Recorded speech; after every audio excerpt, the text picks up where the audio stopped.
కొత్త జిల్లాల ఏర్పాటు ప్రక్రియ ఊపందుకోవడంతో నల్గొండ జిల్లాలో స్టేషన్ల విభజనపై కసరత్తు చేస్తోంది పోలీస్ శాఖ. కొత్తగా ఏర్పడే జిల్లా కోసం ఎస్పీ ఆఫీస్, హెడ్ క్వార్టర్లు ఏర్పాటు చేసే పనిలో బిజీగా ఉన్నారు అధికారులు. భువనగిరి, చౌటుప్పల్ పరిధిలో ఉన్న పోలీస్ స్టేషన్లను సైబరాబాద్ పరిధిలో కలిపేందుకు కొత్తగా జీవో విడుదల చేశారు.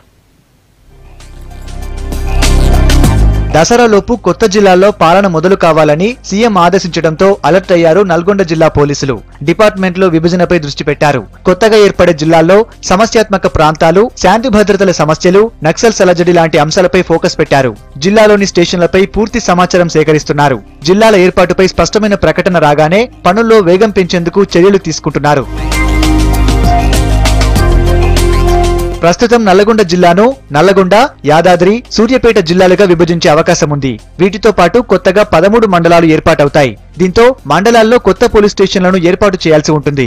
ఇప్పటికే జిల్లాలో సగటున 4 నుంచి 5 స్టేషన్లకు ఒక సర్కిల్ ఆఫీస్ ఉంది. పరిపాలనా సౌలభ్యం కోసం వీటి సంఖ్య 5 నుంచి 6కు పెరగనుంది. కోదాడను రెవెన్యూ డివిజన్ గా మారిస్తే అక్కడ కూడా ఓ డివిజన్ ఆఫీస్ వచ్చే అవకాశం ఉంది.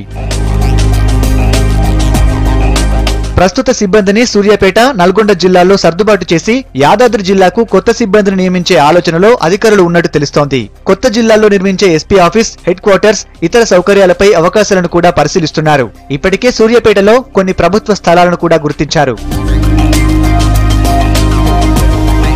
జిల్లాలో ఇప్పటికే సిబ్బంది కొరత ఉంది. దాంతో కొత్త రిక్రూట్మెంట్ పై దృష్టి పెట్టారు అధికారులు. ఇక సైబరాబాద్ పోలీస్ కమిషనరేట్లోకి భువనగిరి ట్రాఫిక్ ఏసీపీ ఆఫీస్ చేరింది. యాదాద్రి అభివృద్ధి చెందితే హైదరాబాద్ నుంచి రాయగిరికి, కీసరటు, బొమ్మల రామారం వరకు వాహనాల రద్దీ పెరిగి ట్రాఫిక్ నిలిచిపోయే ఛాన్స్ ఉంది. దాంతో కీసరటు యాదాద్రి 4-వే లైన్ రోడ్డు నిర్మిస్తున్నారు. ట్రాఫిక్ నియంత్రణకు ప్రత్యేకంగా ఏసీపీ స్థాయి అధికారి ఉంటే ట్రాఫిక్ ను పర్యవేక్షించడం ఈజీగా ఉంటుందని జిల్లా అధికారులు భావిస్తున్నారు.